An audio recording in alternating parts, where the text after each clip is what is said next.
welcome back. My name is Rachel Nichols. I am the registered dietitian here at the Clyburn Center with Rural Health Services, and today we're going to be talking about the nutrition label. So on any food, it's going to have this label on there. It's very helpful because it gives us a lot of really good information.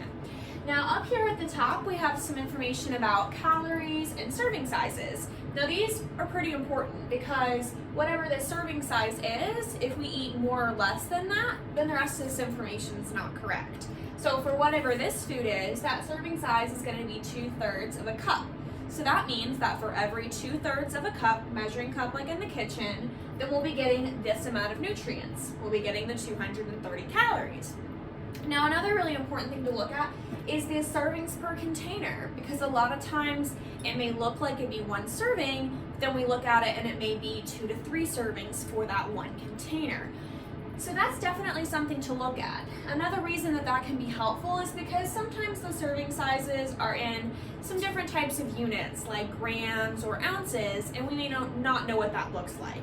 So unless you have a food scale at home where you can measure it out and see what 2 ounces of pasta looks like, your best bet to figure out that accurate serving size is going to be to look at that servings per container and divide it out based off of that, okay?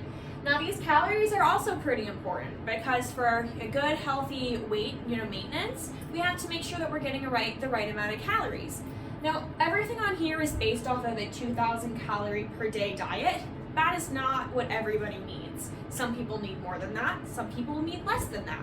So if you're curious about kind of how many calories you may need, you can always ask your doctor, schedule an appointment with a registered dietitian, and they can help you figure out that amount so you can figure out what's that amount for you. If your goal is to maintain weight, if it's to lose weight, if it's to gain weight, they'll be able to help you figure out those numbers so that you can be successful with that. So next we have some information that's for your heart health, because we want to take really good care of our hearts. February is coming up, we've got National Heart Health Month, okay? So some of the most important numbers up here, we have that total fat, and within the total fat, we have the saturated fat. That's going to be one of the most important numbers for our heart health, particularly our cholesterol levels. So when we look at that, it'll give us that amount in grams, and it'll also give it to us in a percentage. So this percentage, again, it's based off of that 2,000 calories per diet. Now the USDA recommends that we keep our saturated fat intake to less than 10% of our total calories, which would put us at 200 calories from saturated fat in a day for this 2,000 calories. But if you are somebody who has heart disease, hypertension, diabetes, they recommend that you actually drop that a little bit lower to 7% of your total calories. Again, there's a lot of math involved, so if you need help navigating this, your doctors, registered dietitians, they're your best bet to figure out what sort of numbers you need to look at. Within this, we also have that trans fat. Now trans fats, they're really not very good for our hearts. The good news is that we're working to get them out of the food supply, so we'll be seeing this less and less. But it is something that we need to also pay attention to right now. We want to make sure that that's at 0 grams. We want to avoid that whenever possible. So some of our sources of saturated fats are particularly going to be animal products like meats, cheeses, some of the higher fat dairy products. That's where we're going to get a lot of that saturated fats. A lot of baked goods, both frozen and from Starbucks or a muffin from any other bakery. Those are normally going to be very high in that saturated fat. So we want to make sure that we're watching that to help try to keep those levels down and help our cholesterol levels. So that kind of brings us to the cholesterol. You may be thinking, well, I have high LDL cholesterol. I want to bring that down, so I'm just going to look at the cholesterol. Well, at this point, the USDA recommends that we look more at that saturated fat and our fiber intake and less at that total amount of cholesterol. They found that our dietary cholesterol does not impact our blood cholesterol as much as we once thought.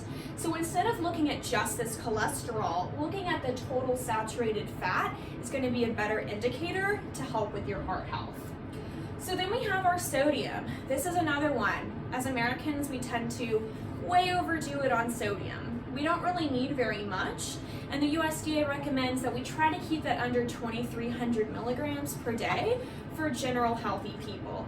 Now again, if you have heart disease, hypertension or high blood pressure, or diabetes, we have a little bit different of a number. For those people, we want to try to keep it under 1,500 milligrams per day.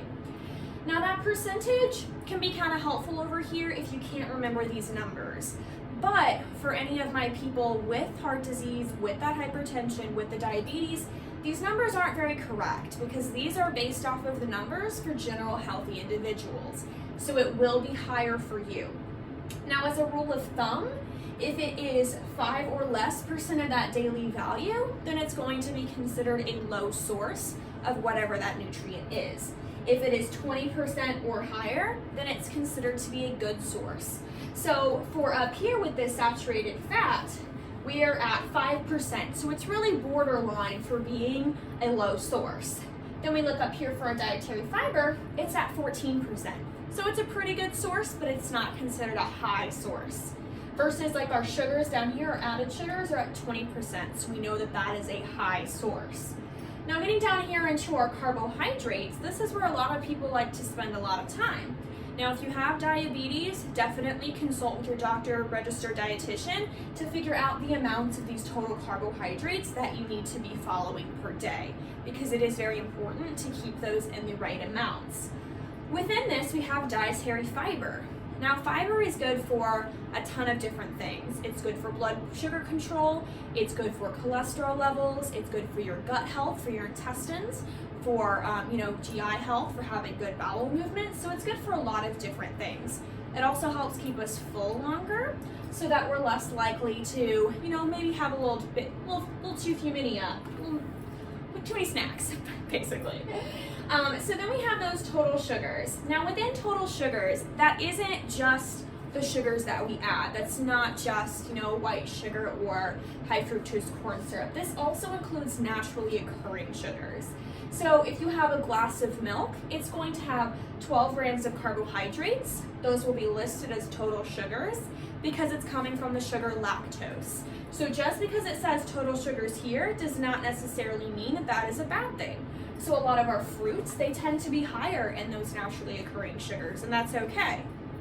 The added sugars, that's what we're looking at for those things like, sugar, honey will also count as an added sugar. There's a lot of different ones, high fructose corn syrup. There's many different things that add to this number. Now for this, it's going to be the same as that saturated fat as far as the amount. So the USDA recommends that we limit those added sugars to 10% of our total daily calories.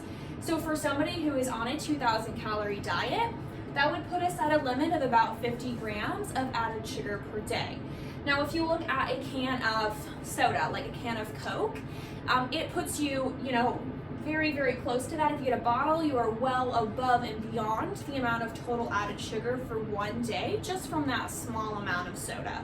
So it's really important to look at those numbers to see what sort of nutrients are in there. Does it have a lot of that added sugar? Does it have a lot of sodium? What is the saturated fat? Does it have fiber in it? This is that information you're going to get in all of your different foods.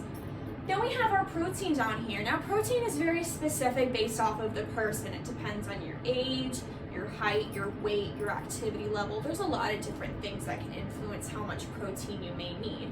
For example, if you're pregnant, you may need more protein. For this, it's best again to consult a professional to get the appropriate amount because it does vary so much depending on each individual. Down here we have a couple of what are called micronutrients, and that just means that we need them in smaller amounts than we do these macronutrients, or these fats, carbohydrates, and proteins. So right here we have kind of those most important ones. These are the ones that are determined that as Americans we tend to be the lowest on. Vitamin D. A lot of Americans are vitamin D deficient. This is an important one to look at. We want to make sure we're getting enough vitamin D. It's essential for our bone health particularly, but it does help with a lot of other things within the body. So it has it in the micrograms or milligrams, whatever the amount. It's easier just to look at that percentage over here. That will be accurate for most people, at least, close enough. It doesn't have to, nickel and dime it to be the exact right amount of percentage. But for this, you can see it's 10% of that total vitamin D per day. So it's a pretty decent source, but it's not a fantastic source. Versus with this calcium, we're at 20%. So we know that that's that good source. Now, calcium is another one that we need for, good bone health, particularly in older adults. Gotta make sure we're getting enough of that calcium and vitamin D. Also, it's helpful for everybody, but also for young children to make sure that their bones are growing well, pregnant women, young people whose bone mineral density is still developing. Everybody can benefit from more vitamin D and calcium. So then we have our iron. This number it has a little bit more of a fluctuation, so men tend to need a little bit less than that amount of percentage versus pregnant women, which need more. Regular women, that number tends to be pretty accurate with that percentage. So for this food, you've got 8 milligrams of iron. That's gonna put us up at 45%. So we know this food is high in iron. Great source for that. And we need that iron to try to help prevent anemia, which is a problem with our blood cells where they can't carry oxygen very well.